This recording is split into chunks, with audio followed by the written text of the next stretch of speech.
ರಾಜ್ಯ ರಾಜಕೀಯದಲ್ಲಿ ಒಂದೆಡೆ ಕುರ್ಚಿ ಕಾಳಗ ಜೋರಾಗಿದ್ರೆ ಇನ್ನೊಂದೆಡೆ ಹನಿ ಟ್ರ್ಯಾಪ್ ವಿಚಾರ ಹಲ್ಚಲ್ ಎಬ್ಬಿಸಿದೆ. ಸದ್ಯ ರಾಜ್ಯ ರಾಜಕಾರಣ ದಿಲ್ಲಿಗೆ ಶಿಫ್ಟ್ ಆಗಿದ್ದು, ಸತೀಶ್ ಜಾರಕಿಹೊಳಿ ಮತ್ತು ಸಚಿವ ರಾಜಣ್ಣ ಗುಪ್ತ ಚರ್ಚೆ ನಡೆಸಿದ್ರು. ಕರ್ನಾಟಕ ಭವನ ಉದ್ಘಾಟನೆ ಬಳಿಕ ವೇದಿಕೆ ಮೇಲೆಯೇ ಇಬ್ಬರೂ ಕೂತು ಮಾತುಕತೆಯನ್ನ ನಡೆಸಿದ್ರು. ಹನಿ ಟ್ರ್ಯಾಪ್ ಸೇರಿ ಹಲವು ವಿಚಾರಗಳ ಬಗ್ಗೆ ಹೈಕಮಾಂಡ್ ನಾಯಕರಿಗೆ ಮಾಹಿತಿ ಮುಟ್ಟಿಸುವ ಕುರಿತು ಚರ್ಚೆ ನಡೆಯಿತು. ಸಚಿವ ರಾಜಣ್ಣ ಹೈಕಮಾಂಡ್ ಭೇಟಿಗೆ ಈಗಾಗಲೇ ಅವಕಾಶ ಕೇಳಿದ್ದಾರೆ. ಶಾಸಕ ಸಭೆಯಲ್ಲಿ ರಾಜಣ್ಣ ಮಾತಿಗೆ ವೇಣುಗೋಪಾಲ್ ಅಸಮಾಧಾನಗೊಂಡಿದ್ದು, ಸತೀಶ್ ಜಾರಕಿಹೊಳಿ ರಾಜಣ್ಣ ಪರ ಬ್ಯಾಟಿಂಗ್ ಮಾಡಿದ್ರು. ಬಿಜೆಪಿಯಿಂದ ಶಾಸಕ ಬಸನಗೌಡ ಪಾಟೀಲ್ ಯತ್ನಾಳ್ರನ್ನ ಉಚ್ಚಾಟನೆ ಮಾಡಿದ ಬೆನ್ನಲ್ಲೇ ಸಾಹುಕಾರ್ ನಡೆಯೂ ಕುತೂಹಲ ಮೂಡಿಸಿದೆ. ಮಹಾರಾಷ್ಟ್ರ ಸಿಎಂ ದೇವೇಂದ್ರ ಫಡ್ನವೀಸ್ ಭೇಟಿ ಮಾಡಿದ್ದಾರೆ. ನಿನ್ನೆ ಉಭಯ ನಾಯಕರು ಭೇಟಿಯಾಗಿದ್ದು, ಸ್ವಲ್ಪ ದಿನ ಸಮಾಧಾನದಿಂದ ಇರುವಂತೆ ರಮೇಶ್ ಜಾರಕಿಹೊಳಿಗೆ ಫಡ್ನವೀಸ್ ಸಲಹೆಯನ್ನ ನೀಡಿದ್ದಾರಂತೆ. ರಾಷ್ಟ್ರೀಯ ಅಧ್ಯಕ್ಷರ ಆಯ್ಕೆ ಬಳಿಕ ಎಲ್ಲವೂ ಸರಿ ಹೋಗಲಿದೆ ಅಂತ ಫಡ್ನವೀಸ್ ಹೇಳಿದ್ದಾರೆ. ಆದರೆ ಈ ವೇಳೆ ಯತ್ನಾಳ್ ಉಚ್ಚಾಟನೆ ಬಗ್ಗೆ ರಮೇಶ್ ಜಾರಕಿಹೊಳಿ ಒಮ್ಮೆಯೂ ಪ್ರಸ್ತಾಪ ಮಾಡಿಲ್ಲ ಅಂತ ತಿಳಿದು ಬಂದಿದೆ.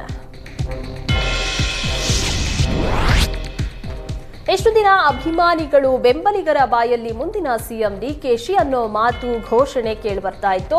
ಆದ್ರೀಗ ಸಚಿವರ ಬಾಯಲ್ಲೇ ಭವಿಷ್ಯದ ಸಿಎಂ ಡಿಕೆಶಿ ಅನ್ನೋ ಮಾತು ಕೇಳಿಬಂದಿದೆ. ಬಾಗಲಕೋಟೆ ಜಿಲ್ಲೆಯ ಜಮಖಂಡಿಯಲ್ಲಿ ಸಚಿವ ಶಿವಾನಂದ ಪಾಟೀಲ್ ಈ ಹೇಳಿಕೆಯನ್ನ ನೀಡಿದ್ದಾರೆ.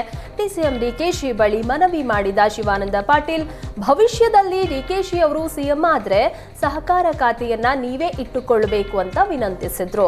ಭವಿಷ್ಯದಲ್ಲಿ ನೀವು ಸಹ ಶರದ್ ಪವಾರ್ರಂತೆ ಅವರು ಸಿಎಂ ಆದಾಗಲೂ ಸಹಕಾರ ಸಚಿವರಾಗಿದ್ರು. ಸಹಕಾರ ಕ್ಷೇತ್ರದಲ್ಲಿ ಶರದ್ ಪವಾರ್ರನ್ನ ಎಷ್ಟೇ ನೆನೆದ್ರೂ ಕಡಿಮೆನೆ. ಭವಿಷ್ಯದಲ್ಲಿ ತಾವು ರಾಜ್ಯದ ಮುಖ್ಯಮಂತ್ರಿಗಳಾದ್ರೆ ಸಹಕಾರ ಕ್ಷೇತ್ರಕ್ಕೆ ಆದ್ಯತೆಯನ್ನ ನೀಡಬೇಕು ಅಂತ ಮನವಿ ಮಾಡಿದ್ರು.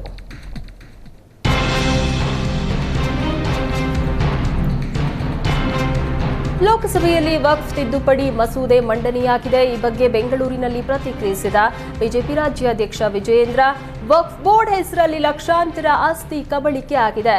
ವಕ್ಫ್ ಹೆಸರಲ್ಲಿ ದೇವಸ್ಥಾನ, ರೈತರ ಜಮೀನು ಕಬಳಿಕೆಯಾಗಿದೆ. ಅನ್ಯಾಯ ಪ್ರಶ್ನೆ ಮಾಡದೇ ಇದ್ರೆ ನಾವು ಯಾವ ದೇಶದಲ್ಲಿದ್ದೀವಿ ಅಂತ ಕಿಡಿಕಾರಿದ್ರು. ಪ್ರಧಾನಿ ನರೇಂದ್ರ ಮೋದಿ ಜೆಪಿಸಿ ಕಮಿಟಿ ಮಾಡಿದ್ರು.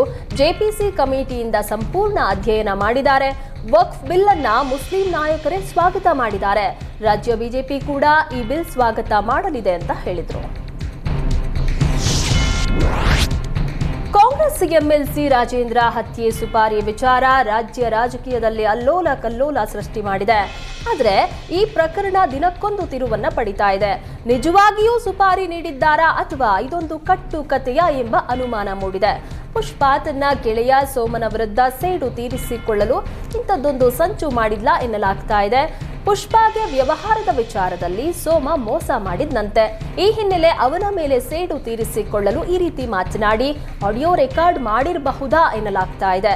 ಕಥೆಯಲ್ಲಿ ದೊಡ್ಡವರ ಹೆಸರು ಪ್ರಸ್ತಾಪಿಸಿದ್ರೆ ಸೋಮ ಒಂದಿಷ್ಟು ದಿನ ಕಂಬಿ ಎಣಿಸಬಹುದು ಎಂದು ಪ್ಲಾನ್ ಮಾಡಿದ್ದಾಳೆ ಎನ್ನಲಾಗ್ತಾ ಇದೆ. ಯಾಕಂದ್ರೆ ಸೋಮ ಮತ್ತು ಮನು ಬ್ಯಾಂಕ್ ಖಾತೆಗಳಿಗೆ ಯಾವುದೇ ಹಣ ಜಮೆ ಆಗಿಲ್ಲ. ಅಗತ್ಯ ವಸ್ತುಗಳ ಬೆಲೆ ಏರಿಕೆ ಮತ್ತು ಶಾಸಕರ ಅಮಾನತು ಖಂಡಿಸಿ ಬಿಜೆಪಿ ಕಳೆದ 2 ದಿನದಿಂದ ಅಹೋರಾತ್ರಿ